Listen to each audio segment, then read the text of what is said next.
qu'il disait ça, wakati anaanza kusema vile, il ne savait pas de quel esprit l'animait. ashikuyue ni roka linaanza kulikuwa ndani yake. Alléluia.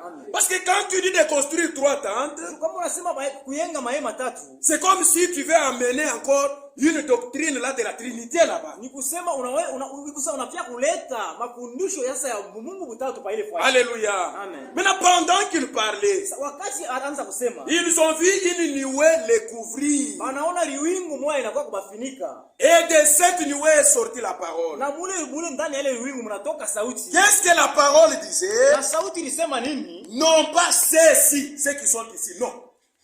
Aina sema babote beko hapa. Haina sema wote beko hapa. Mais celui-ci, Lakini huyu, celui-ci qui? ule nani? Le Seigneur Jésus-Christ. Bwana Yesu Kristo. Celui-ci Huyu est mon fils bien-aimé, ndiyo mtoto wangu mpendwa. en qui j'ai mis toute mon affection. Ule ndani yake niweka mapendo yangu yote. Écoutez-les. Mumusikilize. Alléluia. Amen. C'est-à-dire le Dieu que nous devons Ni écouter. kusema ule Mungu tunapasha kushikia. C'est le Seigneur Jésus Ni lui-même. Bwana Yesu Kristo yeye Et mwenyewe. non pas construire 3 tentes là-bas, non. Haina kuyenga mahema 3 pale hapa. Si vous voulez avoir la vie, Kama unapenda kupata uzima, écoutez celui-ci. umushikie huyu. Alléluia. Amen. Et quand cette nuée est descendue, Na wakati ile liwingu ilishuka, qu'est-ce qui est arrivé? nini ilipizikana? Tous les disciples étaient tombés par terre. Wanafunzi bote bayanguka pa bulongo. La face contre terre. Bayanguka uso. Pourquoi? Njia nini? Parce qu'ils étaient dans la présence de Dieu. Balikuya muwepo wa Mungu. Ils étaient saisis d'une grande frayeur. Balishikwa na boka mkubwa. Alléluia. Amen. Et comme ils avaient la peur, Sawa vile walikuwa na boka, Jésus s'est approché d'eux. Yesu anakaribia mbele yabo, Il les a touchés. anabagusa. Et après les avoir touchés, Na kisha kubagusa, il leur a dit, levez-vous, anabonesha kusema mshimame, n'ayez pas peur. mshikwe na boka. Alléluia. Amen. Maintenant, sur le chemin de retour, Sasa munjia ya kurudia. tellement que c'était merveilleux, Sawa vile vilikuwa vizuri kabisa. les disciples ont commencé à poser maintenant des questions. Wanafunzi wanaanza kuuliza maulizo. Ils ont posé la question. Wanauliza ulizo kwa Yesu. Nous avons vu Élie, Nasema tuliona nous Elia, avons vu Moïse, tuliona Musa. mais nous voulons comprendre Sasa tunataka kuelewa. pourquoi les disciples, Njia nini banafunzi? les scribes là-bas, Njia nini wale bandishi? ils disent que Beko nasema, Élie doit venir premièrement. nasema Elia anapasha kuya mbele. Alléluia. Amen. Et Jésus en réponse, Na Yesu mujibu, il leur dit ceci. anabambia hivi. Il est vrai qu'Élie doit venir premièrement. Ni vya kweli Elia anapasha kuya wa kwanza mbele. Et quand il vient premièrement, Na wakati anakuya mbele, il vient premièrement faire quoi? anakuya mbele njia nini? Rétablir toutes les choses. Kurudisha kintu kyote, kila kintu pafashi yake. Alléluia. Amen. Il est vrai qu'Élie doit venir Ni premièrement. vya kweli Elia mjo anapasha kuya wa kwanza. Il vient premièrement rétablir toutes les choses. Anapasha kuya wa kwanza njia kurudisha kintu kyote, bintu vyote. Mais je vous dis Lakini nanionyesha qu'Élie est déjà venu Elia anesha kuya et qu'ils l'ont traité comme ils ont na voulu. balifanya naye vile wanapenda. Si vous regardez les Écritures dans la Bible, Kama mnaangalia maandiko mbiblia, il y a une écriture, huko andiko moya, quand vous la lisez, wakati mnaisoma, cette écriture est en train de parler de 2 choses directement. mala moya ile andiko moya iko nasema njoo ya bintu viwili mala moya. Dieu a permis qu'il y ait des écritures qui parlent comme ça dans la Bible. Mungu aliruhusu akusema kukuwe maandiko ile nasemezea vile andiko moya nasemezea mala bintu viwili mala moya. C'est comme quand vous lisez Malachie. Ni usabile mkisoma Malaki. Malachie chapitre 5 et chapitre 4. Malachi chapitre sura yake ya 4. Verset 6. Mstari wa 6. Vous verrez qu'il est écrit là-bas Mtaona kusema maisha kuandika mule que je vous enverrai Élie le prophète. na kusema nitamitumia Elia nabii. Il viendra ramener les cœurs des pères aux enfants Atakuya kurudisha maroho ya bababa kwa watoto et les cœurs des enfants aux pères. na maroho ya watoto kwa baba. Si vous ne faites pas attention, Kama aukebe yange, vous pouvez croire que cette écriture parle d'une seule personne. utaamini ya kusema ile andiko nasema njuu ya muntu moya. Alors que l'écriture parle directement de 2 personnes là-bas. Japo ile andiko moya moya inasema njuu ya bantu bawili mala moya. Il y a la partie A Kuku ile parti ya A qui est accomplie par une personne. ile itatimilika na mtu mwingine, Et il y a la partie B na ile parti B qui est accomplie par une autre na yote personne. itatimilika na mtu mwingine. Mais quand l'écriture parle, Lakini kama andiko nasema, vous pouvez croire qu'il s'agit d'une seule personne. unaweza kuamini ya kusema ni mtu mmoja anasemezea. C'est comme ça aussi cette écriture. Ndio vile pia hii andiko. Quand vous lisez là-bas, Wakati mnasoma pale verset 11, mstari ya 11, il répondit, anajibu, il est vrai qu'Élie doit venir premièrement. anasema ni vya kweli Elia anapasha kuya mbele. Élie doit venir et rétablir toutes les choses. Anapasha kuya mbele na kurudisha bintu vyote. Vous voyez ça? Unaona ile? Et dans verset 12. Sasa mstari wa 10, Mais je vous dis qu'Élie est déjà venu lakini namionyesha kusema Elia anaisha kuja et qu'ils ne l'ont pas reconnu. na abakumutambue. Alléluia. Amen. Élie est déjà venu Elia anaisha kuya et ils ne l'ont pas reconnu. na abakumutambue.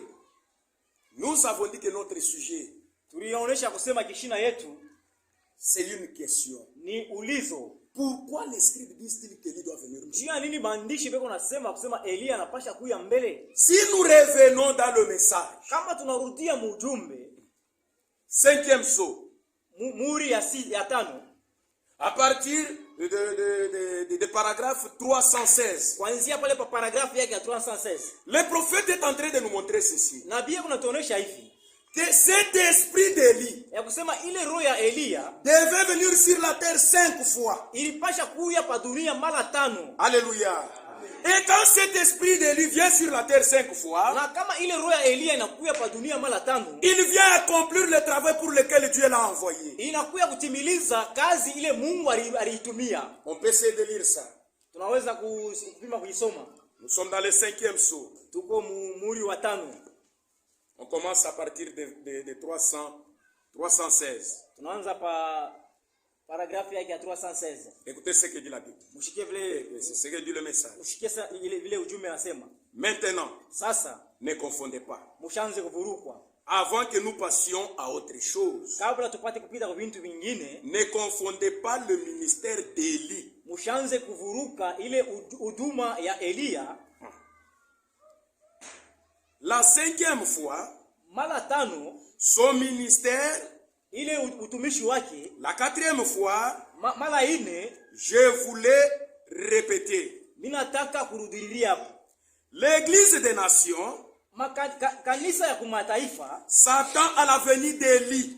shetani mkuya kwa Elia Ikonongojea. S'attend à la venue d'Élie. iko nongojea mkurudi kwa Elia. Exactement. Njo vile. Et voilà Na njo vile qu'on les retrouve ici avec les Juifs. tupate kubakuta hapa na Bayuda. Souvenez-vous, Mkumbuke il ne peut pas venir 4 fois, non. ashiwezi kuya mara 4, hapana. Ça, c'est le nombre de l'ennemi. Ile ni hesabu ya adui. Il faut que ça soit 5. Inapasha ikuye 5. Alléluia. Amen. Donc Élie vient 5 fois. Ni kusema Elia takuya mara 5. La première fois qu'il est venu, Mara ya kwanza alikuya, c'était Élie lui-même. ilikuya ni Elia yeye mwenyewe. Là, c'est Élie de Tisbich. Ule ni Elia wa kutisbicha. Alléluia. Quand il est venu, la fois suivante, Wakati alikuya sasa mara 2, c'était Élisée. ilikuya ni Elisha. Quand il est venu la fois suivante, Wakati alikuya tena mara nyingine, c'était quoi? ilikuwa ni nini? Jean-Baptiste. Ilikuwa ni Yohana Mbatizaji. Quand il vient la fois suivante, Wakati atakuwa tena mara nyingine, c'est pour le 7e ange. ni njuu ya malaika wa 7. Et quand il vient la 5e fois, Na wakati atakuya mara 5, il est avec Moïse, eko pamoja na Musa. là-bas pour les prêcher. Pale ni njia kubahubiri. Certainement, Kweli, oui messieurs, ndio Mesie. ne confondez pas. Mshaanze kuvuruka. Paragraphe 319. Paragraphe 319. 5. 5. Si vous connaissez Kama mnajua vos nombres de la Bible, mahesabu ya Biblia, c'est le nombre de la grâce ni hesabu ya neema à l'œuvre kukazi et ce qu'il a fait maintenant. na kila alifanya sasa. Regardez bien. Sasa mwangalie mzuri. Vous voulez savoir où on trouve cela? Unapenda kujua wapi tunapata ile? Jésus était-il la grâce Yesu alikuya tena neema à l'œuvre? Mukazi Jésus, Yesu 5. 5. Ève. Kazi. Et si vous comptez les lettres de Jésus, donc ça donne 5 lettres. Kama munabalula ile ma lettre ya Yesu inafanya 5. Et si vous voulez bien les lire, vous allez lire ça à la maison. Na kama mnataka kusoma mzuri mtaisoma mzuri. Nous sommes en train de courir après le temps. Shie tu tunakimbilia kwa wakati. L'esprit d'Élie devait venir sur la terre 5 fois. Roho ya Elia ilipasha kuja pa dunia mara 5. Et vous allez vous demander pourquoi ça pouvait venir 5 fois. Na mtajiuliza njia nini kuja pa dunia mara 5. Si vous lisez toujours dans 5e sous, kama mnasoma paka mule muri wa 5, paragraphe 329. Paragraphe yake 329. Le messager est en train de dire ceci. Ule mjumbe unasema hivi. Si Dieu a envoyé cet esprit d'Élie 5 fois sur la terre. Kama Mungu alituma roho ya Elia mara 5 pa dunia. Parce que cet esprit avait très bien fait son travail. Njoo ile roho ilifanyaka mzuri kazi yayo. Comme il a fait très bien son travail. Sababu ile ilifanyaka mzuri kazi yake. Il a plu à Dieu de ramener cet esprit 5 fois sur la terre. Ilipendeza Mungu arudishe ile roho moya mara 5 pa dunia. Alléluia. Amen. La première fois que cet esprit est venu, mara ya kwanza ile roho ilikuja. C'était dans Élie de Tisbitch. Ilikuja ni nani? Eli wa Tisbitch. Alléluia. C'est dans 1 roi. Ni wafalme wa kwanza. Chapitre 17. Sura yake ya 17. Si vous commencez au premier verset. Kama unaanza kwa mstari wa kwanza. On peut le lire. Unaweza kuisoma. Nous allons doucement pour que vous compreniez ce que nous disons. Tunaenda polepole njoo upate kuelewa. 1 roi chapitre 17. Mfalme wa kwanza sura yake ya 17. Élie le Tisbitch. Élie le Tisbitch. L'un des habitants de Galate. Mmoja wa wale wakaji wa Galate. Dit à Akab. Anamwambia Akab. L'Éternel est vivant. Wa milele eko mshima. Le Dieu d'Israël. Mungu wa Israeli. Dont je suis le serviteur. Ule mie niko mtumishi wake. Il ignora ces années-ci. Hii mwaka kutakuya. Akutakuya hii mwaka. Ni rosée. Wala lumande. Ni pluie. Wala mvula. Sinon à ma parole. Isipokuwa kusauti ile mimi nasema. Et la parole de l'Éternel fut adressée à Élie en ces mots. Na neno ya milele sauti ya milele inamuonesha Eli muhii sauti. Pars d'ici. Sema hivi. Toka hapa. Dirige-toi vers l'Orient. Wende kule kumagharibi. Asubuhi. Et cache-toi près du torrent de Kérit. Na upate kujificha karibu na ile torrent ya Kérit. Qui est face à face du Jourdain. Ile kukaribu na ile Jourdain. Tu y boiras de l'eau du torrent. Utakunya mai ya kule kutorrent. Et j'ai ordonné aux corbeaux de te nourrir là. Na mili ruhusu ba corbeaux wapate kurisha. Il partit et fit selon la parole de l'Éternel. Na alienda kufanya kufuatana vile neno la milele. Il alla s'établir près du torrent de Kérit. Anaenda kuikala karibu na ile torrent ku Kérit. Qui est en face du Jourdain. Ile kukaribu na Yordani. Les corbeaux lui apportaient du pain et de viande. Makorbo wanaanza kumletea mikate na nyama. Le matin, usubuhi, du pain et de la viande le soir. Na mukate na nyama na magharibi. Il buvait l'eau du torrent. Anaanza kunywa mai ya kutorrent. Mais au bout d'un certain temps, sasa mwakati moya hivi, le torrent fit sec. Ile torrent inakauka. Il n'était point tombé de pluie dans le pays. Akukwanze kunyesha mvula mule muile inchi. Alléluia. Amen. Le Seigneur avait parlé à Élie. Bwana alisemaka na Elia. Pourquoi Dieu avait suscité Élie? Jua nini Mungu alilamushaka Elia? Chaque fois quand il y a un péché sur la terre. Wakati yote kama huku nzambi pa dunia. Chaque fois quand il y a le péché de l'idolâtrie sur la terre. Wakati kuku nzambi ya kuabudu sanamu pa dunia. Quand la confusion entre dans le peuple de Dieu. Wakati mvuruko unaingia katikati ya watoto ya taifa ya Mungu. Dieu a toujours suscité un homme. Mungu analamushaka paka muntu moya. Un homme qui est le témoin de la parole de Dieu. Muntu moya eko mushuda wa sauti ya Mungu. Il vient avec la parole de Dieu. Anakuya na sauti ya Mungu. Il vient annoncer au peuple de Dieu. Anakuya kutangazia taifa ya Mungu. Et le peuple de Dieu, s'il veut conserver la vie, na taifa ya Mungu kama anataka kuponesha bushima yabo, il doit écouter ce que Dieu leur parle par son prophète. Inapasha kushikia vile Mungu anasemezana nao kupitia nabii wabo. Alléluia. Le temps où le peuple d'Israël s'était retrouvé dans la confusion. Wakati ile taifa Israeli ilikuta mvuruko, cette confusion était entraînée par quoi? ile mvuruko ilingililia kunini? Il y avait un homme Kulikuwa muntu qui était un semi-chrétien, alikuwa Mkristo wa un kipande, semi-croyant, alikuwa mwaminifu wa qui ne kipande, croyait pas toute la parole de Dieu. ashikuwa milanya sauti yote ya Mungu. Qu'est-ce qu'il a fait? Alifanya nini? Il est allé en dehors de leur pays. Alienda nje ya nchi yao. Il est sorti d'Israël. Anatoka ndani ya Il Israeli. est allé en Syrie. Alienda Misri. Il est allé voir une femme qui avait des foires. Alienda kuona mwanamke mmoja alikuwa na vya kuiweka. On dirait les vedettes de ces jours-ci. Mkusema kunyeni hawa star babaili wakati yetu leo. Quand il a regardé ça, Wakati alimwangalia, comme il n'avait pas une bonne position sababu la sikukuwa na position de mzuri la parole de ya Dieu, neno la Mungu, son cœur s'inclina vers cette femme. roho yake inaenda kulalia kwa ule mwanamke. Et lui était roi en Na Israël. yeye alikuwa mfalme mu Israeli. Comme il est allé vers cette femme-là, Sababu alienda kwa ule mwanamke. et la femme, son nom était Jézabel, Na ule mwanamke jina yake ilikuwa ni Jezabel. tellement qu'elle paraissait belle. Anaanza kuonekana mzuri Son kabisa. cœur commençait à battre. Roho yake inaanza kupika pika. Il ne pouvait plus se contenir. Ashikuweza Kujizuiza kujizuiza tena. tena. C'est pourquoi, peuple de Dieu, Ndio kwa maana taifa ya Mungu, Dieu n'a jamais accepté le mariage mixte. Mungu ashiyaichikaka kamwe mariage mixte.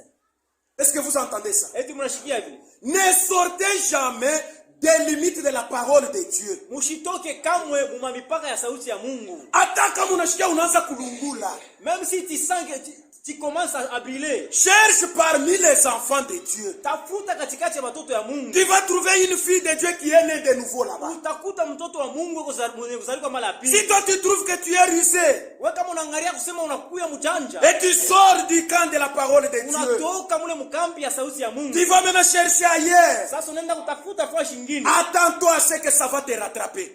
Ujichunja kusema kukie kitu kitakubamba. L'iniquité, ton iniquité à toi te châtiera. Uovu wako itakupika mfimbo. Quand toi tu commets un péché, Wakati unafanya nzambi, ce péché-là ne va pas châtier Dieu. ile nzambi haitapika Mungu. Si Dieu te conseille, Kama Mungu anakushauria, c'est pour ton bien. ni njia kizuri kyako. Hapana kwenda nje. N'allez pas en dehors. Comme il a dit dans Deutéronome, Sawa vile alisema mkumbukumbu. les enfants d'Israël, Watoto wa Israeli, moi votre Dieu, mi Mungu wenu. je ne veux pas que vous alliez épouser ailleurs. Mishipende mwende mkaoe hii ufashi Ni nyingine. vos enfants ne doivent pas aller chercher des femmes ailleurs. Ni awala watoto wenu bashiende kwa ufashi nyingine. Ou bien vous allez là-bas, Wala mwende kule. vous épousez des femmes pour vos enfants, vous les amenez. Munaoa watoto yenu na munabaleta humu. Pourquoi moi Dieu je refuse ça? Ni njia nini mimi Mungu minakatala Parce vile? que s'ils contractaient ce mariage mixte, Njoo kama wanaoana wala wanachangana, ces gens-là qui vont venir, wale bantu watakuya. ils vont amener vos enfants à adorer d'autres dieux. Peleka watoto yenu kuabudu ba Mungu wengine. Quand ils vont commencer à adorer d'autres dieux, Wakati wataanza kuabudu ba Mungu wengine, moi Dieu je vais m'irriter. mie Mungu mimi nitashirika Je vais vous frapper. na mimi nitamipika. Alléluia. Amen. C'est ce qu'Akab avait fait. Njoo kile akaba alifanya. Ce roi insensé, Ule mfalme il mpumbavu est allé prendre Jézabel. anaenda kuoa Jezabel. Elle était aussi la fille du roi Alikuwa na yeye mtoto wa mfalme. de Syrie, Alikuwa na yeye binti wa mfalme wa Siri. Etbal. Etbal. C'était celui-là son père. Njoo jina ya baba yake. Maintenant, quand il a amené Jézabel dans le camp d'Israël, Wakati alileta sasa Jezabel mule mkampi ya Israeli. Jézabel a amené les méthodes de chez eux. Jezabel analeta sasa vile visela vya kwabo. Quand elle était trop jeune, Wakati alikuya kiana, on lui avait appris à haïr Jéhovah. bali mfundishaka amuchukie Yehova. Et tous ceux-là qui sont en train de parler de la part de Jéhovah. Na bale bote biko nasema njoo ya Yehova. Mais comme lui se fiait à la beauté, Sawa vile yeye alianza kuleta confiance yake kuzuri. comme lui regardait toujours à ceux qui brillent, Sawa vile yeye anaanza kuangalia vile vitu ngala. il a foulé aux pieds la parole de Dieu. Anakanyanga kumikulu neno la Mungu. Maintenant, regardez ce que Jézabel a fait. Sasa mwangalie kile Jezabel alifanya. Jézabel est entrée en Israël. Jezabel aliingia mu Israeli. Comme c'était une païenne, Sawa vile alikuya mpagano. elle avait une ruse. Alikuwa na bujanja ndani Et yake. avec cette ruse-là, Na bule bujanja bule. elle est parvenue à dominer même son mari. Anafika mkudomine na bwana yake. C'est elle qui était en train maintenant de Ni diriger. yeye sasa ndio anaanza kudirishia sasa C'est bwana elle yake. qui était en train de donner le ton. Ni yeye ndio anaanza sasa kuongoza sasa. Son mari était devenu un efféminé. bwana yake alikuwa ni kilume kikashi. Vous voyez, Unaona? la Bible dit ceci. Biblia inasema hivi. Les inféminés n'hériteront pas le royaume des cieux. Wanaume banamuke wala wala badomine kwa bibi. Nous les enfants de Dieu, nous devons être des hommes. Shie batoto ya Mungu tunapasha kuwa wanaume. Dieu vous a établi chef dans votre maison. Mungu alikuweka shefu mnyumba yako. Soyez des chefs dans votre maison. Kuya shefu mnyumba yako. Maintenant, Jézabel a amené toutes ces histoires-là. Sasa Jezabel alileta vile vitu vyote. Elle avançait doucement mais sûrement. Alianza kwenda navyo pole pole lakini na kukankamana. Unaona kondolo. Vous voyez inanyo. L'agneau ne peut jamais se conduire seul. Inanyo ne peut pas se acheze kujiongoza yeye mwenyewe. Kama unamweka fashi kwa bambushi. Si vous le mettez là où il y a des boucs.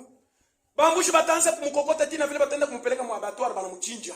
Les boucs vont commencer à l'entraîner jusqu'à l'abattoir. Mpaka kule kwa abattoir. Quand les boucs arrivent près de l'abattoir, sasa wakati ule mbushi anafika kule kwa kata wameke banafika kunichinja kanaluka kanenda kondora anabakia barabara. On va me tuer analuka nenda kumpembeni. C'est pourquoi il faut regarder uko natembea na nani. Sio kwa maana ipo kuangalia uko natembea na nani. Qui est ta femme? Ni nani bibi yako? Qui est ton mari? Ni nani bwana yako? Celui que tu veux épouser c'est qui? Ni ule unataka kuoa ni nani? Jezabel a fait ça. Jezabel alifanyaka vile.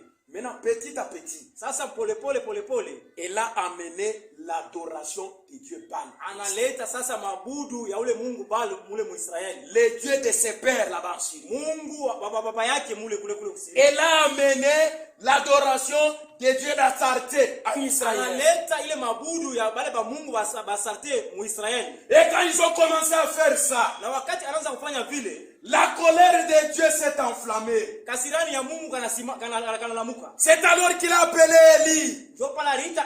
Il a dit à Élie, anaambia Elia, va en Israël. Wende muisraeli. Va parler à ces gens-là. Wende kuonesha bale bantu. Tu prononceras la sentence que moi Dieu j'ai dit. Utenda kusema vile Mungu takonesha. Comme ils étaient déjà sous la malédiction, sawa vile balikuya chini ya laana, comme la parole de Dieu nous le dit, sawa vile sauti ya Mungu inatuonesha, si tu obéis à la loi de l'Éternel ton Dieu, kama unaheshimia kule sheria ya Mungu wako, wa milele Mungu wako, voici les bénédictions qui seront ton partage. Tazama mabaraka ile itakuya juu yako. Tu seras béni dans le village.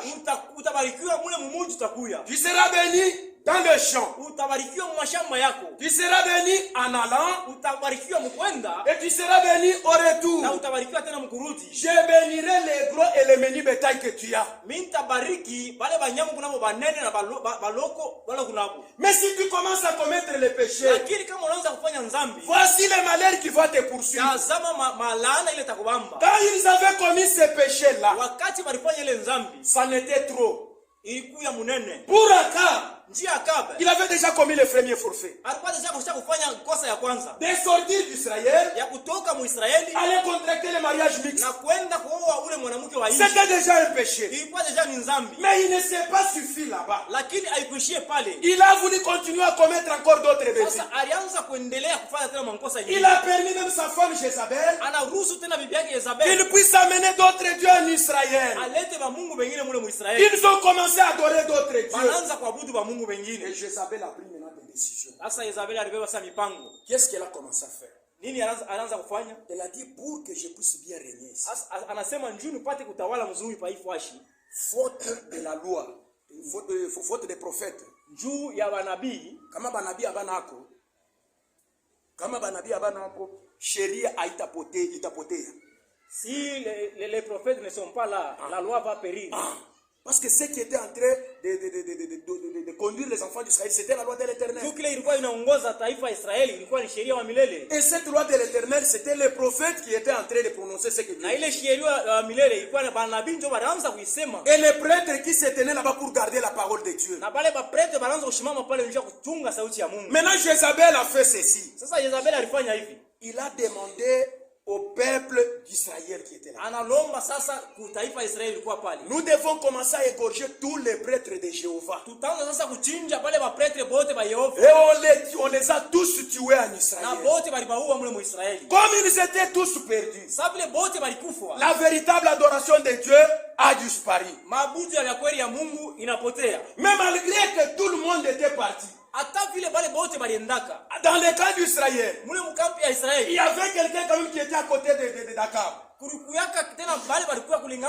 Son nom était Abias. Celui-là Celui-là était quelqu'un quand même qui craignait Dieu. Il Il a pris 100 prêtres de Jéhovah, il les a cachés 50-50.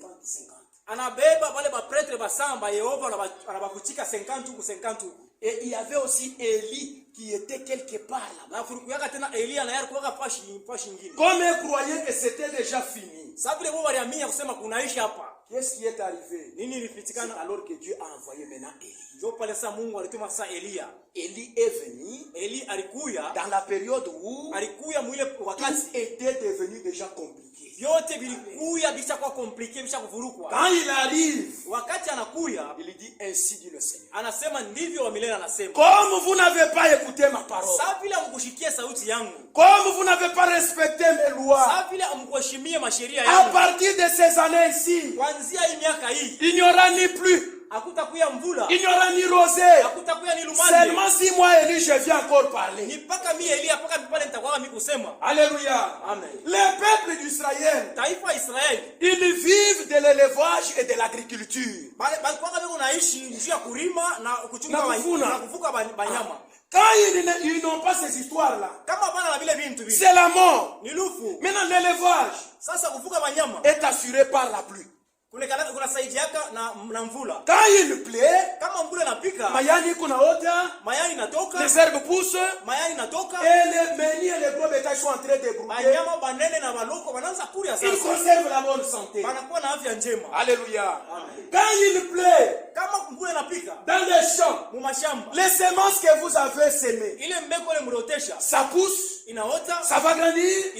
Après vous allez récolter, vous mangez, vous êtes en bonne santé. Alléluia. Amen. Quand il plaît, il y a de l'eau. Les gens prennent de l'eau, ils se rafraîchissent, ils sont dans la paix. Maintenant, quand Dieu est venu, il a commencé par frapper d'abord ceux qui pouvaient leur donner la bénédiction. Pourquoi? Parce que le peuple d'Israël était déjà sous la malédiction. Il fallait que Dieu puisse exercer sa sentence. Notre Dieu reste Dieu. Dieu ne change jamais. Pour qu'il soit réellement Dieu, il doit accomplir sa parole. Comme il est en train de dire dans Jérémie, que moi Dieu, je vais sur ma parole pour pouvoir l'exécuter. Il a prononcé cela.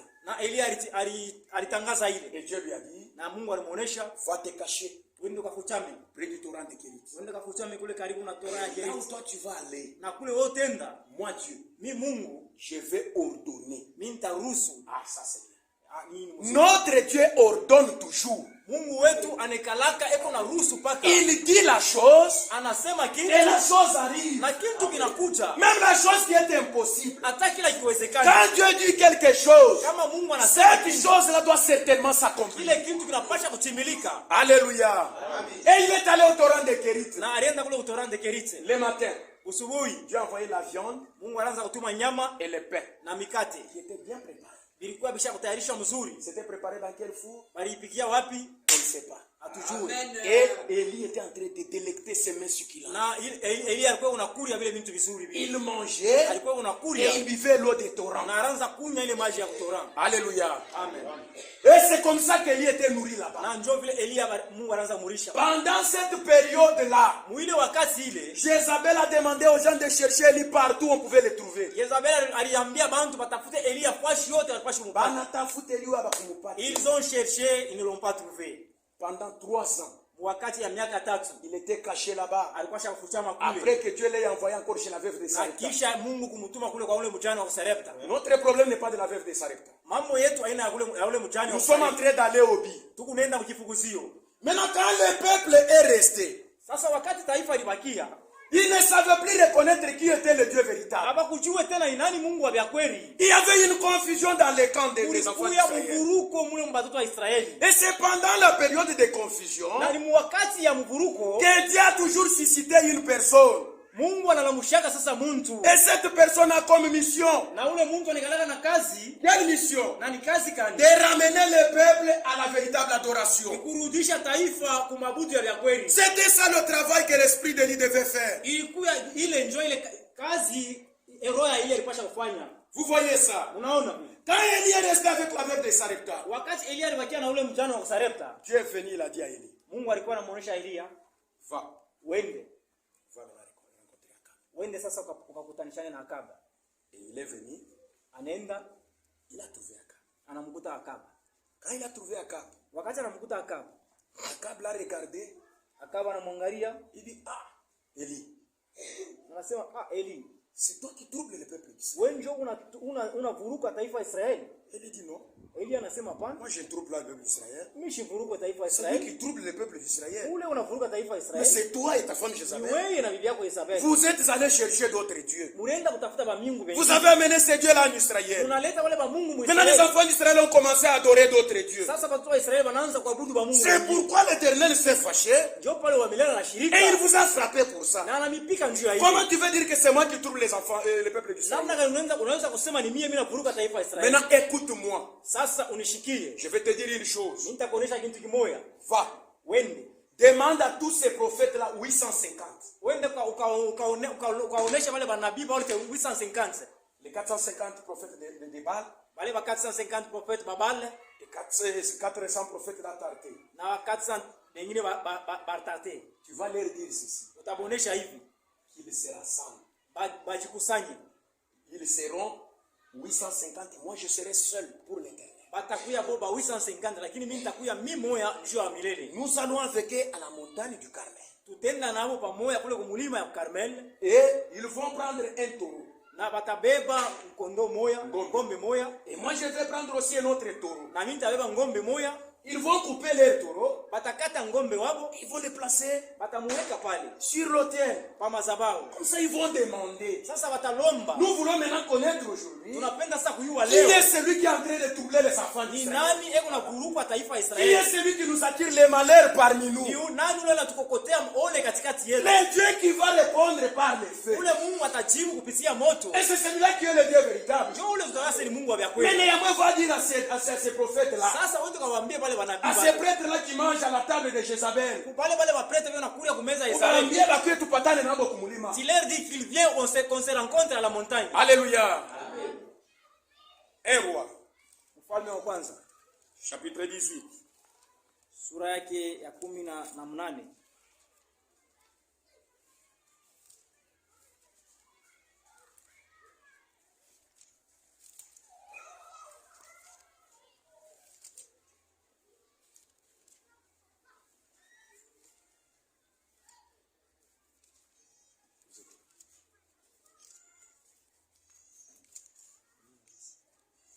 Nous descendons pour aller vite. Parce que les temps.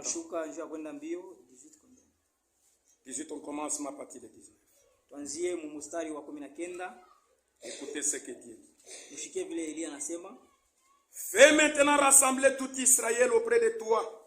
Sasa kusanya Israeli yote kwako. À la montagne du Carmel. Ule mkumulima ya Carmel. Aussi les 450 prophètes de Baal. Tena na wale ba 450 nabii ya Baal. Et les 400 prophètes d'Atarté. Na wale ba nabii 450 ya Artasé. 400.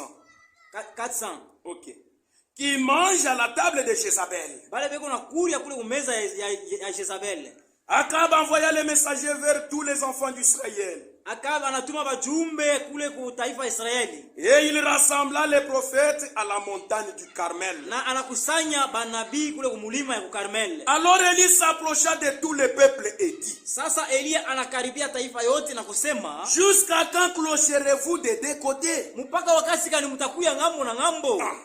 Si l'Éternel est Dieu, kama wa milele ni Mungu, allez après lui. Mwende kwa wa milele. Si c'est Baal, kama ni Baal tena, allez après lui. Mwende kwa Baal. Le peuple ne lui répondit rien. Taifa haimujibu kintu. Et Élie dit au peuple. Na Elia anaambia taifa, je suis resté seul. Mimi nabakia mimi mwenyewe. Des prophètes, banabii, wa banabii de l'Éternel, wa banabii ba milele. Et il y a 450 prophètes de Baal. Na kuku manabii 450 babale. Que l'on nous donne des taureaux. Batukabulie bangombe bawiri. Ils choisissent pour eux l'un. Bachakule bo moya. Des taureaux. Mumoja wa wale bangombe. Et qu'ils coupent par morceaux. Na bamukate kate.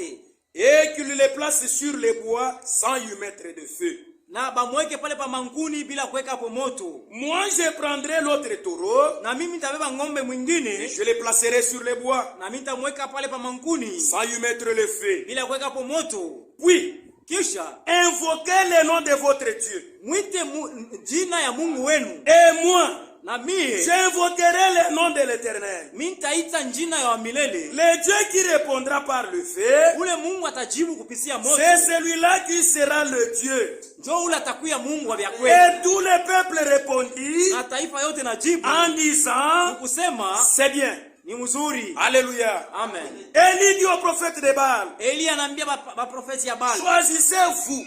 Mutakule sasa. L'un des taureaux. Mmoja wa bangombe. Préparez les premiers. Mutayarishe wa kwanza. Car vous êtes les plus nombreux. Mungu wa mingi. Alléluia. Amen. C'était la période de confusion. Ilikuwa ni wakati ya mvuruko. Les peuples ne savaient plus reconnaître qui est le véritable Dieu. Taifa haikujua ni nani Mungu wa kweli. Ils étaient en train de clocher à gauche et à droite. Balikuya ngambo na ngambo. Il fallait qu'il y ait quelqu'un inapasha paka kukuye muntu qui élève la voix, apate kunyanyua sauti, qui peut braver toute cette fureur de Jézabel. Ule anaweza kushusha ile kasirani yote ya Yezabeli. Et montrer au peuple de Dieu kuonesha kwa taifa ya Mungu le véritable Dieu adoré. Mungu wa kweli ule anapasha kuabudiwa. Alléluia. Amen. Et pendant qu'ils étaient à la montagne, na wakati walikuwa kumulima, les prophètes de Baal, wale banabii ya Baal, tous ces prêtres qui étaient là-bas, wale bote wa prêtre walikuwa pale, ils ont choisi un taureau.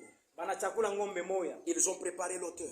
Bana tayarisha mazabao. Ils ont coupé ce taureau là comme ils voulaient. Bana katakata ngombe wabo vile banapenda. Ils ont placé sur l'autel. Bana mweka pa mazabao. Ils ont commencé à prier. Banaanza sasa kuomba. Baal, Baal, Baal, Baal, c'est toi le Dieu véritable. Wewe ndio Mungu wa kweli. Baal descend. Baal shuka. Réponds par les feux. Jibu kumoto. Baal, Baal, Baal, Baal. Et il criait à gorge déployée. Na baranza kulalamika kabisa. Alléluia. Depuis le matin jusqu'à 12 heures, Baal ne pouvait pas répondre. Et Élie, pour se moquer d'eux, il s'approcha et il leur dit ceci: peut-être que Baal est en voyage, ou bien Baal est occupé à autre travaux. C'est pourquoi quand vous criez, il n'entend pas. Criez encore plus fort. Alléluia. Amen. Écoutez, peuple de Dieu. Un enfant de Dieu a la certitude de son Dieu en qui il a cru. Vous ne devez pas être ballottant. Si tu crois que c'est ici qu'il y a le Dieu véritable, si tu crois que le Dieu que nous adorons c'est lui le Dieu véritable, adore-le de tout ton cœur, adore-le de toute ton âme, adore-le de toute ta force. Ne va pas après d'autres dieux. Alléluia. Ils ont commencé à crier. Je vous dis, l'ignorance n'est pas la foi. Quelqu'un peut être très sincère dans tout ce qu'il fait, mais étant ignorant, il ne connaît pas. Il croit que ce que je fais, c'est ça la vérité. Alors qu'il est sur le chemin de la perdition. Je vais vous donner un exemple. Quand vous quittez Lubumbashi, vous êtes en train de vous rendre à Likasi. Si vous arrivez au niveau de l'Etinel là-bas, si vous avancez un tout petit peu, vous trouverez qu'il y a une croisée de chemins là-bas. Alléluia. Il y a la croisée des chemins. Maintenant, si vous arrivez là-bas, au lieu d'emprunter la voie qui mène vers Likasi, tu te retrouves tu as emprunté déjà la voie qui mène vers Kasenga. Alléluia. Pendant que tu es en train d'avancer, tu es en train de t'égarer davantage. Alléluia. Mais si sur ce chemin-là, tu trouves quelqu'un qui qui t'accorde cette grâce. Anakupatia kwa neema. Mon frère, sasa ndugu, tu vas où? Unaenda wapi? Je suis en train d'aller à Likasi. Sasa mimi unaenda kulikasi. Oh non. Ici où tu viens, huku unaenda, tu vas arriver à Kasenga. Utafika kukasenga. Et tu vas progresser de l'autre côté. Na utaenda tena nifashi ngine. Si tu vas arriver à Likasi, kama unapenda kwenda kulikasi, viens. Kuya. Il te ramène jusqu'à la croisée des chemins. Anakupimisha pale pa manjia mingi. Et voilà la route qui mène vers Likasi. Angarasa njia ile inaenda kulikasi. Ce que toi tu dois faire, kile wewe unapasha kufanya, c'est de suivre cette route là qui mène vers Likasi. Ni kufuata sasa ile njia inaenda. Même si tu as un véhicule qui connaît des pannes et des pannes. Hata kama kuna motokaa kuna kufa. Comme tu es sur la bonne voie. Sawa vile uko njia nzuri. Même si tu traînes comment. Hata kama unatikawia tu finiras par arriver à Likasi. Utafika kulikasi. Tu peux même abandonner ce véhicule là. Unaweza kupata hata ile motokaa. Mtu wa buluma na kuona. Mtu mwingine wa buluma. Et tu dis non mon frère. Viens monter à bord de mon véhicule. Allons ensemble comme tu pars à Likasi. Mais si toi tu abandonnes la voie qui mène vers Likasi. Lakini kama wewe unaacha ile njia kwenda Likasi. J'ai vu la voie qui mène vers Likasi hein. Bon, mimi nishaona njia ile inapeleka kwa Likasi. C'est une très bonne voie là. Njia mzuri. Mais moi je ne vais pas aller par ici. Lakini mimi sipende kwenda. J'emmène la voie qui mène vers Kasenga. Ile ndio tu njia kwenda kwa Kasenga. Plus tu es en train d'avancer. Kama unaendelea, tu t'égales davantage. Unaenda kupotea tu arriveras à un point où utafika il te sera impossible de revenir au point de départ. Itakukulia nguvu upate kurudia tu ulitoka. Alléluia. Amen. C'est pourquoi ndio kwa maana quand Dieu te dit quelque chose, kama Mungu anakuonesha kitu, fais ce que Dieu te dit. Amen. Fanya kile Mungu anakuonesha. C'est pour ton bien. Ni njia vizuri vyako. Alléluia. Amen. Maintenant qu'est-ce qui est arrivé? Sasa nini ils ont commencé à crier. Wanaanza kulalamika. Ils ont crié. Wanalamika. Ils ont crié. Wanalamika. Vers le soir. Kumangaribi. Élie s'est avancé. Elie anakaribia. Tunaanza kusoma.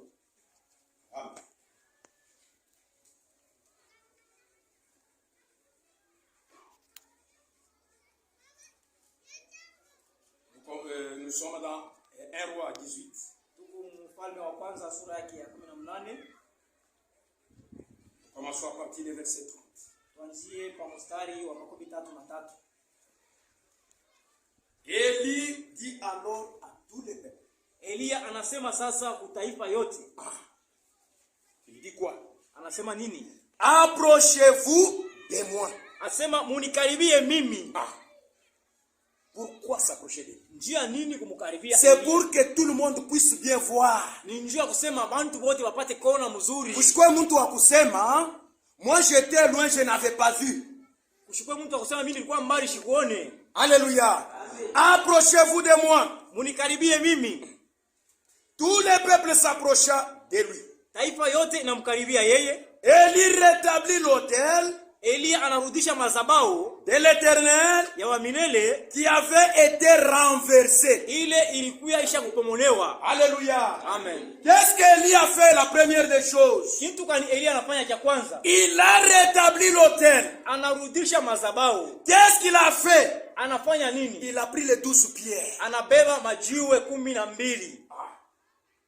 Les 12 pierres qui représentent les 12 tribus des enfants d'Israël. Majiwe 12 inaonesha makabila 12 ya taifa Israeli. Il les a entassés là-bas. Anaikusanya pale. En d'autres termes, il voulait dire quoi? Mkusema kwingine alifanya kusema nini? Jibote tuchangane hapa sawa mtu mmoja. Tous nous rassembler comme un seul homme. Pour pouvoir détecter le véritable Dieu, tubakie naye. Tuvumbule Mungu moya, qu'on reste avec lui. Et qu'on ne puisse plus se séparer. Tushitengane. On a pris 12 pieds. Balibeba majiwe 12. On a construit l'autel. Anayenga mazabao. Après avoir construit l'autel, kisha uyenga mazabao, Elia a dit ceci. Anasema hivi.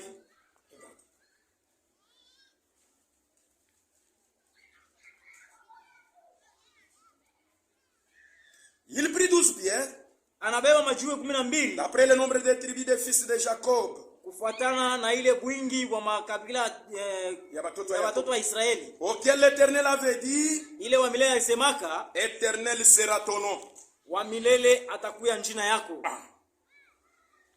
Israël sera ton nom. Israeli itakuya njina yako.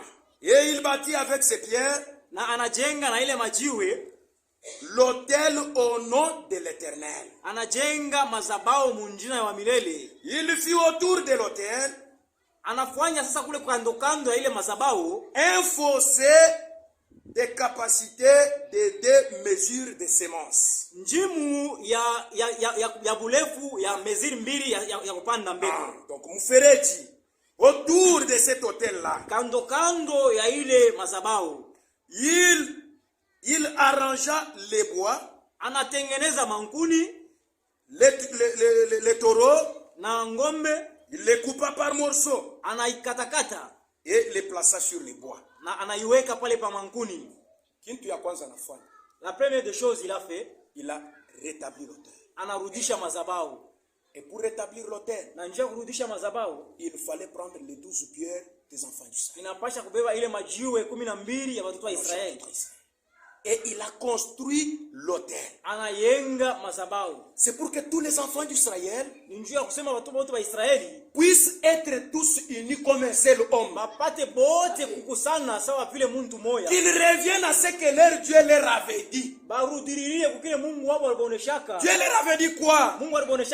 Deutéronome chapitre 6 verset 4. Dieu avait dit ceci. Écoute Israël. L'Éternel ton Dieu est unique Dieu. Alléluia. L'Éternel ton Dieu est unique Dieu. Tu l'adoreras de tout ton cœur. Tu l'adoreras de toute ton âme. Et tu l'adoreras de toute ta force. Ils avaient déjà oublié cette loi de l'Éternel. Et ils ont commencé à aller après d'autres dieux. Il les a tous rassemblés là. La chose suivante. Il bâtit avec ses pierres un autel à l'honneur et il fit autour de l'autel un fossé de capacité de 2 mesures de semences. Anayenga na ile majiwe mazabau ya wa milele na kando kando ya ile mazabau anachimbula njimu mfereji. Oui, verset 34. Mstari wa 34. Puis il dit, kisha anasema, remplissez d'eau 4 cruches. Muweke po mai makrishi ka 4. Matuku 4. Remplissez d'eau 4 cruches. Muweke po mai mantuku 4. Versez-les sur l'holocauste. Mumwange pale pa masabau, pa masadaka. Sur les bois, pa mankuni. Il dit, faites-les une seconde fois. Anasema mufanye tena vile mara nyingine. Ils firent une seconde fois. Banafanya tena mara nyingine vile. Il dit, faites-les une troisième fois. Anasema mufanye tena vile mara nyingine ya tatu. Et ils les firent une troisième fois. Na anafanya tena vile mara nyingine tena ya tatu. L'eau coula autour de l'autel. Mai inaanza kutelemuka sasa kando kando ya madhabahu. L'eau remplit aussi d'eau les fossés. Na mai na yala mle mfereji. Alléluia. Amen. Quand il a bâti l'autel, wakati anajenga madhabahu, il a dit ça va. Anasema sasa mzuri. Job shikwe mtu wa kusema. Il n'est pas personne. Il dit akisema peut-être mule chini ya mankuni. En dessous des bois là. Mara nyingine mule chini ya mankuni, il y avait le feu. Mulikuya moto. Pour que tout le monde soit certain. Kila mtu wote apashe kuwa na hakikisho. Même ceux-là qui sont au loin parce que ni bamingi. Hata wale peko mbali. Prenez de l'eau. C'était ça la première raison. Ils ont versé de l'eau. Et l'eau représente la parole de Dieu.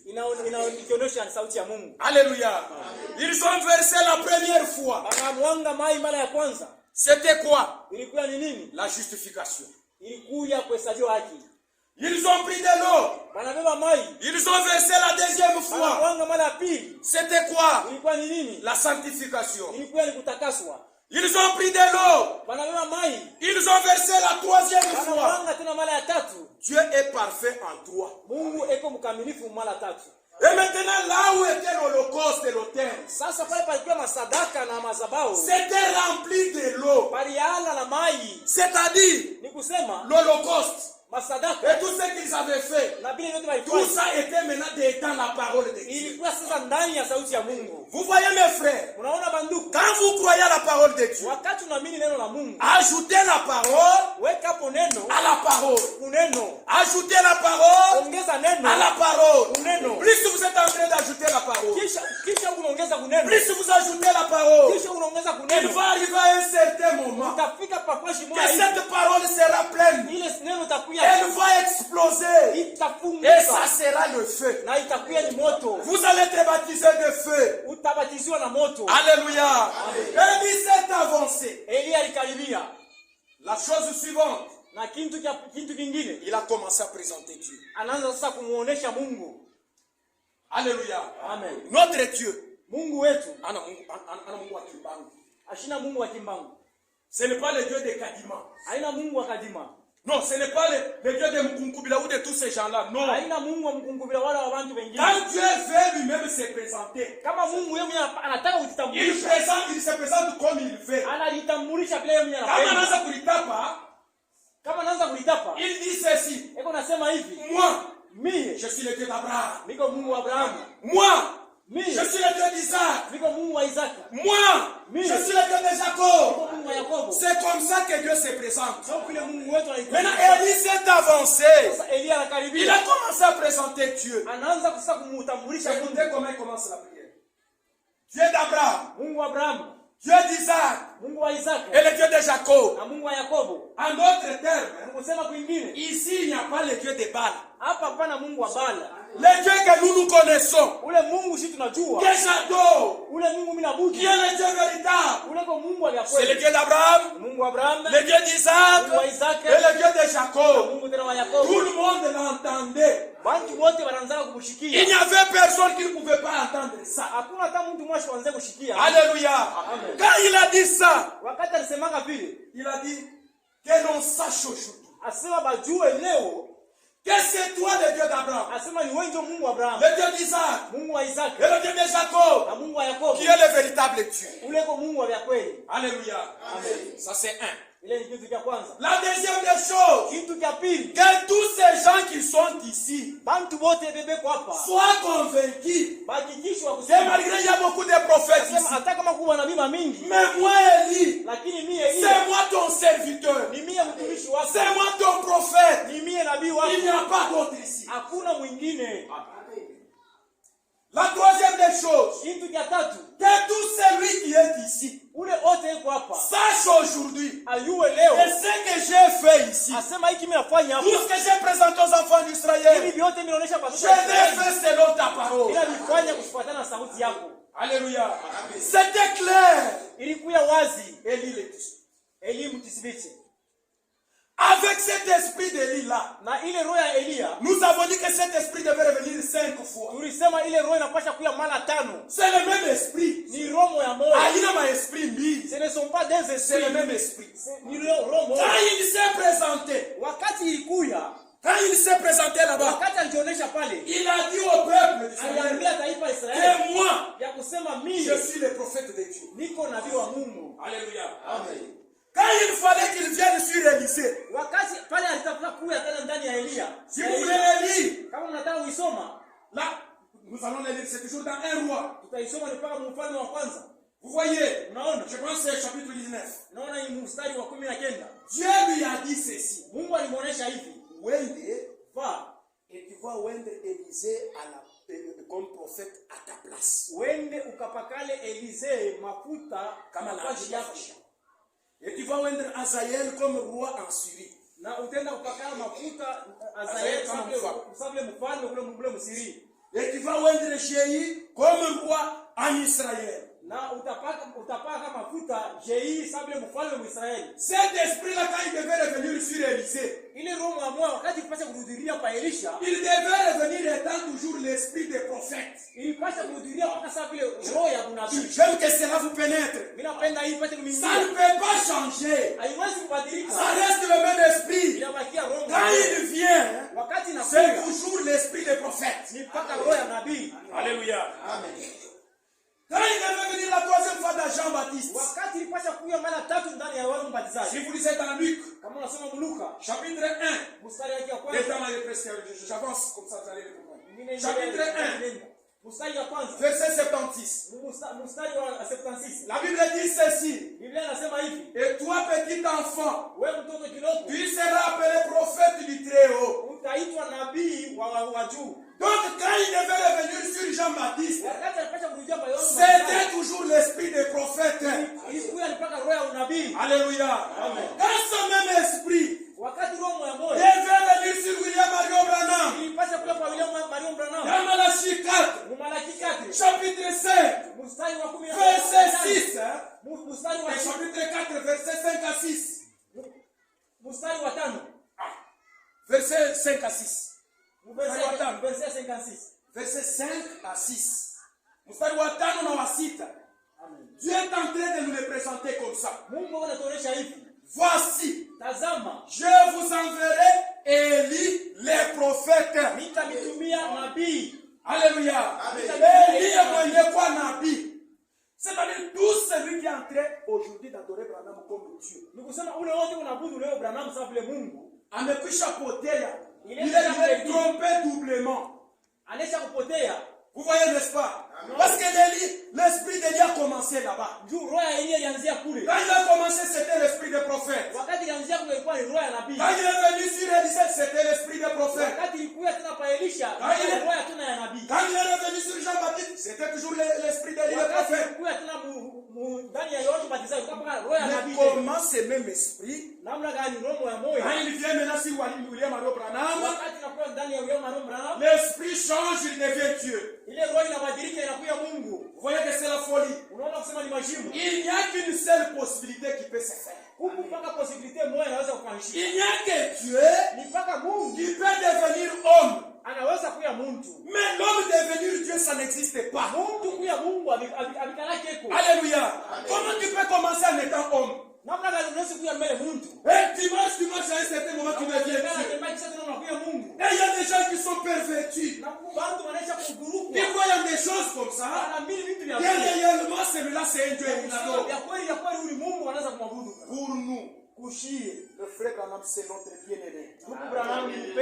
Il a reçu la grâce de Dieu pour nous amener les messages que nous croyons aujourd'hui. Il se tient là-bas. Que tout le monde sache que moi qui suis ton prophète, je fais toutes ces choses selon ta parole. Alléluia. Comme tout était selon la parole. Qu'est-ce qui est arrivé? Le Dieu du ciel, pour confirmer sa parole, il a laissé le feu descendre. Quand le feu descendit, le feu a consumé tout. Le feu a consumé l'holocauste. Le feu a consumé les bois. Le feu a consumé même les pierres qui étaient là-bas. Et même l'eau qui était là, le feu avait léché ça. Même le peuple qui était là, il en a une sema. Et nous étions déjà dans la cour. Réellement. Le Dieu d'Isaac. Le Dieu d'Abraham, le Dieu de Jacob, celui qui s'appelle l'Éternel, celui qui est le Dieu véritable. Alléluia. Qu'est-ce qu'il a fait? Il est venu ramener le peuple de Dieu à la véritable adoration de Dieu. C'est pourquoi Jésus disait ceci. L'heure vient. Elle est déjà venue. Où le véritable adorateur adoreront le Seigneur en esprit et en vérité. La vérité c'est quoi? La vérité c'est la parole de Dieu. Alléluia. Amen. On a encore beaucoup à dire. Si c'est la volonté de Dieu, on va continuer. Et pour ce soir, que Dieu vous bénisse.